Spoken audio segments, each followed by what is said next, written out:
Hey there, guys. This is Loserman Wins. I'm here with the intro episode of Nostalgia Unknown, a retrospective review series on classic games. Um, I'm just here to cover the series, what it entails, what it'll kind of be, like in an actual episode. I came up with this series as an idea to. It started as an idea to just go back and play classic games. I made a big list.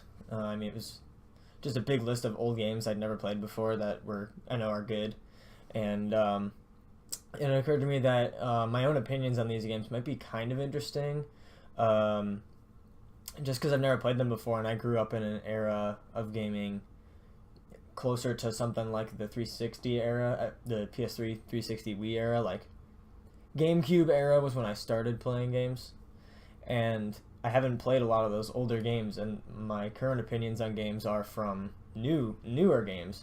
So I figured, let's try making a video series about it. So I made a big list of games to hopefully go through and take a look at.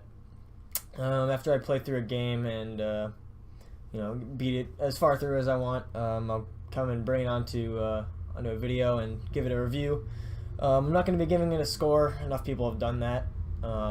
My review criteria instead will be these on my side, this side over here.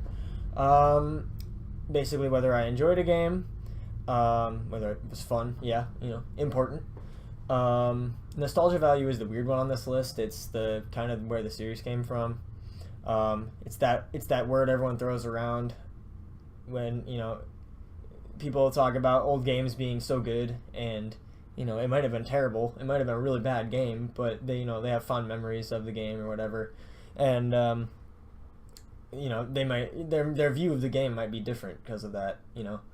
They might not have seen the game as being. The point is, I'm trying to figure out if it lives up to the hype, basically, the hype of an old game. I want to look at controls because controls obviously today are based on these games, these older games. And it's interesting because games today were influenced by these older games, and I wonder, relatively speaking, if the controls still kind of stand up. Like, I bet you there. I know for a fact there are some NES games and some other games with some real wonky controls. It's kind of interesting to see what stuck and what didn't stick in terms of controls. So that's kind of one thing to touch on. And beyond that, I just want to point out certain things I liked and certain things I didn't like about the game. Pretty simple. I just don't want to give it a score. I don't think these games need scores. These games have hundreds of scores from years of reviews, even from recent time.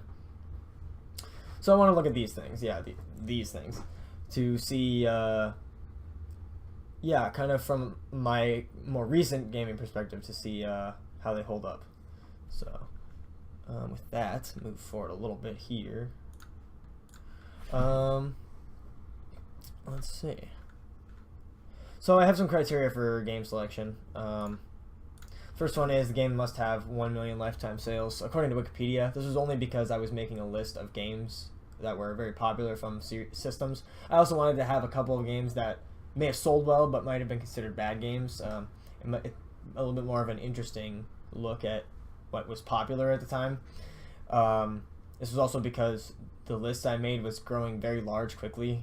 It got over 100 just doing this, and there were many games that I A, left off, and B, didn't put on just because I didn't go digging for other games that I knew about that I hadn't played, because it was already over 100 games long, and this is already a stupidly ambitious project for me, guy who has never made YouTube videos ever.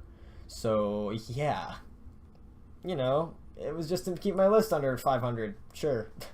It was basically to make a quick and dirty list. I didn't want to have a million games on it. Second thing, game must be from the era from or before. That text is wrong here. From or before the era of PS2, GameCube, Xbox games.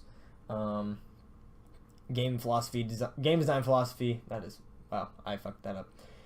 Game design philosophy has changed a lot in the past couple of generations of consoles. I feel like the big shift was kind of 360, Wii, PS3 era. So I want to look at stuff that's older than that Also, that's mostly what I haven't played. I mean, I grew up PS2, GameCube, Xbox era, and beyond, and I've played a lot from those generations of consoles, and I want to stay away from that just because that's what I already know. I want to look at what I don't know. Third thing was that pretty simple. I must not have played the game before, though there are some exceptions. There's always games that I've tried or that I've played like a little bit of, played so long ago that I don't remember, and I would like to look at it again. Like, everyone's played Super Mario Brothers, but that's going to be my first episode, so, you know, but I want to take a look at it from like a more review perspective rather than a, like, I'm just playing the game for like 10 minutes and then probably closing it because it's Super Mario Brothers. And if you've played it before, you know exactly what to expect. So, stuff like that. That's about it for what I have to cover here. This was kind of just made to set up the series. The actual episodes will be far more edited than this. Very unedited, literal one camera shot with some text. This is just it'll be a reference to people who haven't seen the series to get an idea of where it was coming from. From there, all I've got left is if you want to watch me play these games. Oh, I fucked up.